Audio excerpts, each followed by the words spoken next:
शरद की उस गहन अंधेरी रात में एक वृद्ध साहूकार महाजन अपने अध्ययन कक्ष में चहलकदमी कर रहा था। उसे याद आ रही थी 15 वर्ष पहले की शरद पूर्णिमा की वह रात जब उसने एक दावत दी थी। उस पार्टी में कई विद्वान व्यक्ति आए हुए थे और बड़ी रोचक बातचीत चल रही थी। अन्य विषयों के बीच बात मृत्युदंड पर आ गई। मेहमानों में कई विद्वान व्यक्ति तथा पत्रकार भी थे जो मृत्युदंड के विरोध में थे और मानते थे कि यह प्रथा समाप्त हो जानी चाहिए, क्योंकि वह सभ्य समाज के लिए अशोभनीय तथा अनैतिक है। उनमें कुछ लोगों का कहना था कि मृत्युदंड के स्थान पर आजीवन कारावास की सजा पर्याप्त होनी चाहिए। गृह स्वामी ने कहा, मैं इससे असहमत हूं। वैसे न तो मुझे मृत्युदंड का ही अनुभव है और न ही मैं आजीवन कैद के बारे में ही कुछ जानता हूं, पर मेरे विचार में मृत्युदंड आजीवन कारावास से अधिक नैतिक तथा मानवीय है। फांसी से तो अभियुक्त की तत्काल मृत्यु हो जाती है, पर आजन्म कारावास तो धीरे धीरे मृत्यु तक ले जाता है। अब बतलाइए, किसको अधिक दयालु और मानवीय कहा जाए, जो कुछ ही पलों में जीवन समाप्त कर दे या धीरे धीरे तरसा कर मारे? तभी एक अतिथि ने कहा, दोनों ही अनैतिक हैं, क्योंकि ध्येय तो दोनों का एक ही है, जीवन को समाप्त कर देना। और सरकार परमेश्वर तो है नहीं, उसको यह अधिकार नहीं होना चाहिए कि जिसे वह ले तो ले पर वापस न कर सके। वहीं उन अतिथियों में एक 25 वर्षीय युवा वकील भी था। उसकी राय पूछे जाने पर वह कहने लगा, मृत्युदंड या आजीवन कारावास दोनों ही अनैतिक हैं, किंतु यदि मुझे दोनों में से एक को चुनने का अवसर मिले तो मैं आजन्म कारावास को ही चुनूंगा। न जीने से तो किसी तरह का जीवन हो, उसे ही मैं बेहतर समझूंगा। इस पर काफी जोशीली बहस छिड़ गई। वह साहूकार महाजन, जो कि गृह स्वामी था और उस समय जवान था और अत्यंत अधीर प्रकृति का था, एकदम क्रोधित हो गया। उसने अपनी हाथ की मुट्ठी को जोर से मेज पर पटका और चिल्ला कर कहने लगा, तुम झूठ बोल रहे हो। मैं शर्त लगाकर कह सकता हूं कि तुम इस प्रकार कारागृह में 5 साल भी नहीं रह सकोगे। इस पर युवा वकील बोला, यदि तुम शर्त लगाते हो तो मैं भी शर्तिया कहता हूं कि 5 तो क्या, मैं 15 साल रहकर दिखला सकता हूं। बोलो क्या शर्त है? 15 साल मुझे मंजूर है। मैं 20 लाख दांव पर लगाता हूं। तो बात पक्की हुई। तुम 20 लाख लगा रहे हो और मैं 15 साल की अपनी स्वतंत्रता को दांव पर रख रहा हूं। अब तुम मुकर नहीं सकते, युवा वकील ने कहा। इस प्रकार यह बेहूदी ऊट-पटांग शर्त लग गई। उस साहूकार के पास उस समय कितने करोड़ रुपए थे जिनके बल पर वह घमंड में फूला नहीं समाता था। वह काफी बिगड़ा हुआ था और सनकी किस्म का आदमी था। खाना खाते समय वह उस युवा वकील से मजाक में कहने लगा, अरे अभी भी समय है, चेत जाओ। मेरे लिए तो ये 20 लाख कुछ भी नहीं है, पर तुम्हारे लिए अपने जीवन के 3 या 4 सबसे कीमती वर्ष खोना बहुत बड़ी चीज है। मैं 3 या 4 वर्ष इसलिए कह रहा हूं कि मुझे पूरा विश्वास है कि इससे अधिक तुम वहां नहीं रह पाओगे। और यह भी मत भूलो कि स्वेच्छा तथा बंधन में बड़ा अंतर है। जब यह विचार तुम्हारे मन में आएगा कि तुम जब चाहो मुक्ति पा सकते हो, तो वह तुम्हारे जेल के जीवन को पूरी तरह जहन्नुम बना देगा। मुझे तो तुम पर बड़ा तरस आ रहा है। और आज वह साहूकार उन पिछले दिनों की बात सोच रहा था। उसने अपने आप से पूछा, मैंने क्यों ऐसी शर्त लगाई थी? उससे किसका लाभ हुआ? उस वकील ने तो अपने जीवन के 15 महत्वपूर्ण वर्ष नष्ट कर दिए और मैंने अपने 20 लाख फेंक दिए। क्या इससे लोग यह मान जाएंगे कि मृत्युदंड से आजीवन कारावास बेहतर है या नहीं? यह सब बकवास है। मेरे अंदर तो यह एक अमीर आदमी की सनक थी और उस वकील के लिए वह अमीर होने की एक मदान्ध लालसा। उसे यह भी याद आया कि उस पार्टी के बाद यह तय हुआ था कि वह वकील अपने कारावास के दिन सख्त निगरानी तथा सतर्कता के अंदर उस साहूकार के बागीचे वाले खंड में रहेगा। यह भी तय हो गया था कि जब तक वह इस कारागार में है वह किसी से भी नहीं मिल सकेगा, ना किसी से बात ही कर पाएगा। उसे कोई भी अखबार नहीं मिलेंगे और न ही किसी के पत्र मिल सकेंगे। हाँ, उसको एक वाद्य यंत्र दिया जा सकता है। पढ़ने के लिए उसे पुस्तकें मिल जाएंगी और वह पत्र भी लिख सकेगा, शराब भी पी सकता है और धूम्रपान भी कर सकता है। यह मान लिया गया कि बाहर की दुनिया से संपर्क के लिए वह केवल वहां बनी हुई एक खिड़की में से चुपचाप अपने लिखित नोट भेज सकेगा। हर आवश्यकता की चीज जैसे पुस्तकें, संगीत, शराब इत्यादि वह जितनी चाहे उसे खिड़की में से ले सकता है। एग्रीमेंट में हर छोटी से छोटी बात को ध्यान में रखा गया था। इस कारण वह कारावास एकदम काल कोठरी के समान हो गई थी और उसमें उस वकील को 14 नवंबर 1870 के 12 बजे रात से 14 नवंबर 1885 की रात को 12 बजे तक पूरे 15 साल रहना था। उसमें किसी भी प्रकार की भी खामी होने से, चाहे वह 2 मिनट की भी हो, साहूकार 20 लाख देने के दायित्व से मुक्त कर दिया जाएगा। इस कारावास के पहले साल में जहां तक उसे लिखे पर्चों से पता लगा, उसने अकेलापन तथा ऊब महसूस की। रात दिन उसके कक्ष से पियानो की आवाजें आती थी। उसने शराब तथा तंबाकू त्याग दिए और लिखा कि ये वस्तुएं उसकी वासनाओं को जागृत करती हैं और ये इच्छाएं तथा वासनाएं ही तो एक बंदी की मुख्य शत्रु हैं। अकेले बढ़िया शराब पीने में भी कोई मजा नहीं। सिगरेट से कमरे में धुआं फैल जाता है और वहां का वातावरण दूषित हो जाता है। पहले वर्ष में उसने हल्की फुल्की किताबें पढ़ी जिनमें अधिकतर सुखांतक, कामोत्तेजक, अपराध संबंधी या इसी तरह के उपन्यास थे। दूसरे वर्ष में पियानो बजना बंद हो गया और बंदी ने अधिकतर उत्कृष्ट तथा शास्त्रीय साहित्य में रुचि ली। 5वें वर्ष में फिर संगीत सुना जाने लगा तथा शराब की भी मांग आई। खिड़की से झांक कर देखा गया कि वह अधिकतर खाने पीने तथा सोने में ही अपना समय बिताता रहा। अक्सर वह जम्हाइयां लेते हुए देखा गया और कभी कभी अपने आप से गुस्से में बोलता रहता। पढ़ना भी उसका बहुत कम हो गया था। कभी कभी रात्रि में लिखने बैठ जाता और बहुत देर तक लिखता रहता और सुबह को वो सब लिखा हुआ फाड़ कर फेंक देता। कई बार उसको रोते हुए भी देखा गया था और 6ठे साल के अंत में उसने भाषा, साहित्य, दर्शन शास्त्र तथा इतिहास में रुचि लेना आरंभ कर दिया। वह बड़ी तेजी से पढ़ता जा रहा था और यहां तक कि साहूकार को उसकी पुस्तकों की मांग को पूरा करना कठिन हो गया था। 4 वर्षों में उसकी मांग पर कम से कम 600 पुस्तकें पहुंचाई गईं। इसी मांग के दौरान उसने साहूकार को लिखा, मेरे प्रिय जेलर, मैं यह पत्र 6 भाषाओं में लिख रहा हूं। इसको विविध विशेषज्ञों को दिखलाकर उनकी राय लीजिए और यदि इसमें एक भी गलती ना हो तो अपने उद्यान में बंदूक चला दीजिएगा, जिससे मुझे ज्ञात हो जाए कि मेरी मेहनत बेकार नहीं गई है।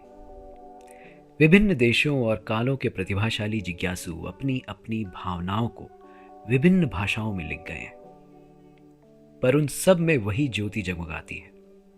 काश काश आप मेरे इस दिव्य आनंद को, जैसा कि मुझे इस समय मिल रहा है, समझ सके।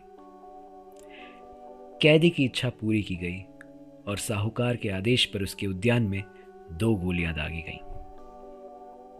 10 साल के बाद वह बंदी अपनी मेज के सामने जड़ अवस्था में बैठा बैठा केवल बाइबल का न्यू टेस्टामेंट पढ़ रहा था। साहूकार को यह बड़ा अजीब लगा कि जब उसने 4 सालों में 600 पांडित्यपूर्ण पुस्तकों को पढ़कर उन पर पूरी तरह कुशलता प्राप्त कर ली थी, तो वह कैसे पूरे 1 साल तक न्यू टेस्टामेंट ही पढ़ता रहा है, जो कि छोटी सी पुस्तक है। उसमें उसने ऐसा क्या देखा? न्यू टेस्टामेंट के बाद उसने धर्मों का इतिहास तथा ब्रह्म विद्या पढ़ना शुरू कर दिया। अपने कारावास के अंतिम 2 सालों में उसने असाधारण रूप से जो कुछ भी उसकी समझ में आया अंधाधुंध पढ़ा। पहले तो उसने प्राकृतिक विज्ञान में ध्यान लगाया, उसके बाद बायरन तथा शेक्सपियर को पढ़ा। फिर उसके पास से रसायन शास्त्र तथा चिकित्सा शास्त्र की मांग आई। एक उपन्यास और फिलॉसफी तथा थियोलॉजी पर विवेचना भी उसकी मांगों में थी। ऐसा लग रहा था जैसे वह किसी सागर में बहता जा रहा है और उसके चारों ओर किसी भग्नावेश के टुकड़े बिखरे पड़े हैं और उनको वह अपने जीवन की रक्षा के लिए एक के बाद एक चुनता जा रहा है। साहूकार यह सब याद करता जा रहा था और सोच रहा था कि कल वह दिन भी आ रहा है जब इकरारनामे के मुताबिक कैदी को उसकी मुक्ति मिल जाएगी और मुझे 20 लाख उसे देने पड़ेंगे, और अगर मुझको यह सब देना पड़ेगा तब तो मैं कंगाल हो जाऊंगा। 15 वर्ष पहले जब यह शर्त लगाई गई थी तब तो साहूकार के पास बेहिसाब दौलत थी, पर वह सब धन तो उसने सट्टे और जुए में गंवा दिए। जिस लत को वह छोड़ ही नहीं सका और उसका सारा कारोबार नष्ट हो गया, अपने धन के मद में चूर वह घमंडी साहूकार अब साधारण श्रेणी में आ चुका था। इतना कि छोटे से छोटे घाटे को भी बर्दाश्त नहीं कर सकता और घबरा जाता।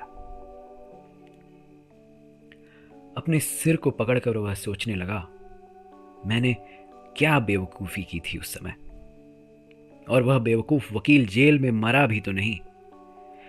वह तो केवल 40 वर्ष का ही है और अब वह मुझसे पाई पाई निकलवा लेगा और मेरे धन पर ऐश करेगा, शादी करके मज़े लूटेगा, सट्टा खेलेगा और मैं उसके सामने भिखारी बनकर उसके ताने सुनता रहूँगा कि मुझे यह सुख तुमने ही दिया है और उसके लिए मैं तुम्हारा आभारी हूँ। मैं तुम्हारी क्या मदद कर सकता हूँ? नहीं, इसको मैं कैसे सह सकूँगा। इस जिल्लत से छुटकारा पाने के लिए कैदी को मरना ही होगा। घड़ी में 3 बज आए थे। साहूकार जागा हुआ सुन रहा था। बाकी घर के लोग सो रहे थे। सारा वातावरण सुनसान था, सिवाय पेड़ों की साए साए की आवाज के। बिना कोई आवाज किए उसने अपनी तिजोरी में से वह चाबी निकाली जिससे उस कैदी का कमरा 15 साल पहले बंद किया गया था। उसके बाद वह अपना ओवरकोट पहनकर अपने घर से बाहर निकला। बागीचे में बड़ी ठंड थी और बाहर घटाटोप अंधकार था। बारिश भी हो रही थी। तेजी से हवा में पेड़ झूम रहे थे। कुछ भी दिखलाई नहीं पड़ रहा था और वह टटोलते टटोलते बंदी गृह तक पहुंचा। वहां उसने चौकीदार को 2 आवाज लगाई पर कोई उत्तर नहीं मिला। ऐसा लगता है कि चौकीदार खराब मौसम के कारण कहीं छिपा बैठा होगा। साहूकार ने सोचा कि यदि मुझे अपने इरादे को पूरा करना है तो हिम्मत से काम लेना होगा। इस सारे मामले में शक तो चौकीदार पर ही जाएगा। अंधेरे में उसने सीढ़ियों को ढूंढा और फिर बागीचे में घुस गया। उसके बाद वह एक गलियारे में होकर उस बंदी के द्वार तक पहुंच गया और वहां जाकर अपनी माचिस जलाई। उसने देखा कि ताले पर लगी हुई सील ठीक तरह से सुरक्षित है। माचिस बुझ जाने के बाद उसने कांपते और घबराते हुए खिड़की में झांका और देखा कि बंदी कक्ष में एक मोमबत्ती जल रही है जिससे हल्की रोशनी है। बंदी अपनी मेज के सामने बैठा था और उसकी पीठ, उसके हाथ तथा बाल दिखलाई पड़ रहे थे। वहां उसके पास की कुर्सी तथा चारपाई पर पुस्तकें बिखरी पड़ी थी। 5 मिनट बीत गए और इस बीच बंदी एक बार भी नहीं हिला। 15 वर्ष के कारावास ने उसे बिना हिले डुले बैठा रहना सिखा दिया था। साहूकार ने खिड़की पर खट खट की आवाज की, पर फिर भी कैदी ने कोई हरकत नहीं की। तब उस साहूकार ने बड़ी सतर्कता से उसके दरवाजे की सील तोड़ी और ताले में अपनी चाबी डाली। ताले में जंग लगा हुआ था, पर कुछ जोर लगाने पर वह खुल गया। साहूकार सोच रहा था कि इसके बाद तो वह बंदी चौंक कर उठेगा, पर सब कुछ वैसे ही शांत। तब कुछ देर रुक कर वह कमरे में घुसा। उसने देखा कि कुर्सी पर मेज के सामने जो मानवाकृति बैठी है वह केवल एक ढांचा मात्र ही है, जो खाल से ढकी हुई है। उसके बाल औरतों जैसे लंबे हैं और मुख पर लंबी दाढ़ी है। उसके हाथ, जिनसे वह अपने सिर को सहारा दिए बैठा है, कंकाल की तरह है, जिसे देख कर भी डर लगता है। सारे बाल चांदी की तरह सफेद हो चुके हैं। उसे देखकर किसी को विश्वास ही नहीं हो सकता था कि वह केवल 40 वर्ष का है। उसके सामने मेज पर एक कागज पड़ा हुआ था जिस पर कुछ लिखा भी था। साहूकार सोचने लगा, बेचारा सो रहा है, शायद वह अपने सपनों में उन लाखों रुपयों को देख रहा है जो कि उसे मुझसे मिलेंगे। पर मैं समझता हूं कि इसको मैं बिस्तर पर फेंक कर तकिए से दबा दूंगा तो उसकी सांस रुक जाएगी। फिर कोई भी यह पता ही नहीं लगा सकेगा कि उसकी मौत कैसे हुई। सब इसे प्राकृतिक मृत्यु ही समझेंगे। लेकिन इससे पहले मैं यह तो देख लूं कि इस कागज में उसने लिखा क्या है। यह सोचकर साहूकार ने मेज पर से वह कागज उठाया और पढ़ने लगा। कल रात को 12 बजे मुझे मेरी मुक्ति मिल जाएगी तथा सब लोगों से मिल पाने का अधिकार भी मिल जाएगा। लेकिन यह कमरा छोड़ने और सूर्य देवता के दर्शन करने से पहले मैं समझता हूं कि आप सबके लिए अपने विचार लिपिबद्ध कर दूं। परमेश्वर जो मुझे देख रहा है उसको साक्षी करके और अपने अंतःकरण से मैं यह कह रहा हूं कि अपनी यह मुक्ति, अपना यह जीवन, स्वास्थ्य तथा अन्य सब कुछ जिसे संसार में वरदान कहा जाता है, इन सब से मुझे विरक्ति हो गई है। इन 15 वर्षों में मैंने इस सांसारिक जीवन का गहन अध्ययन किया है।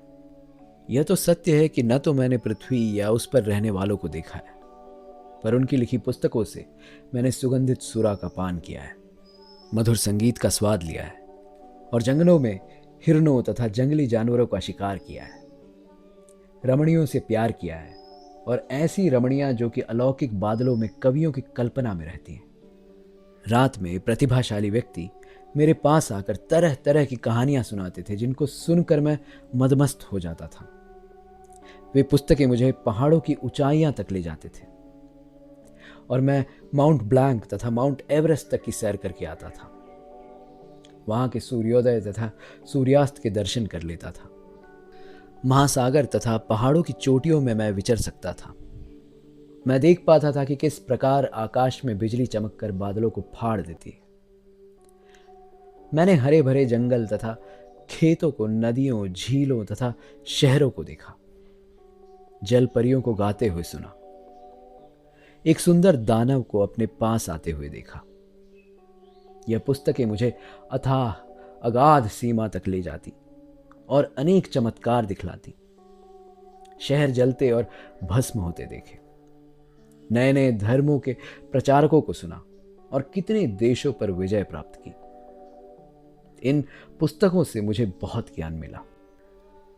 मानव की अटल विचारधारा जो कि सदियों में संचित हुई है, मेरे मस्तिष्क में एक ग्रंथि बन गई है और अब मैं जानता हूं कि आप सब लोगों से मैं अधिक चतुर हूं। फिर भी इन पुस्तकों को तुच्छ समझता हूं और यह ज्ञान करके संसार का सारा ज्ञान तथा वरदान व्यर्थ है, मैं उनकी उपेक्षा करता हूं। यहां हर चीज मृग मरीचिका के समान क्षणभंगुर है, काल्पनिक है। आप लोग इस सौंदर्य तथा अथाह भंडार पर गर्व कर सकते हैं, पर मृत्यु के गाल में पड़कर इस संसार से सब उसी तरह चले जाएंगे जैसे कि अपने बिलों में रहते हुए चूहे चले जाते हैं। तुम्हारा सारा इतिहास और मानव का सारा ज्ञान पृथ्वी के गर्त में समा जाएगा। मेरे विचार से तुम सब मदांध हो रहे हो और सच को झूठ और बदसूरती को सौंदर्य समझ रहे हो। तुमने पृथ्वी के सुखों के लिए स्वर्ग को गिरवी रख दिया है या उसे बेच दिया है। इसलिए उन सब सुखों के त्याग के लिए मैंने यह तय कर लिया है कि अपने कारावास की समाप्ति से 5 मिनट पहले ही निकल जाऊंगा और आजीवन संन्यास ले लूंगा, जिससे कि साहूकार अपना धन अपने पास रख सके। साहूकार ने उस पत्र को पढ़ने के बाद वहीं मेज पर रख दिया और उस अद्भुत व्यक्ति के सर को चूमकर रोने लगा। फिर वहां से चला गया। उसे अपने ऊपर इतनी ग्लानि हो रही थी जैसे पहले कभी भी नहीं हुई। अपने कमरे में आकर वह बिस्तर पर लेट गया, पर उसे अपने हृदय में मलाल के कारण न तो बहुत देर तक नींद ही आई और न ही उसके आंसू रुके। अगले दिन प्रातः बेचारा चौकीदार भागता हुआ आया और उसने बतलाया कि वह बंदी खिड़की में से कूद कर फाटक के बाहर चला गया। अफवाहों से बचने के लिए साहूकार ने बंदी के कक्ष में जाकर मेज पर पड़े उस संन्यास वाले कागज को उठा लिया और अपनी तिजोरी में सदा के लिए बंद कर दिया। Anton Chekhov.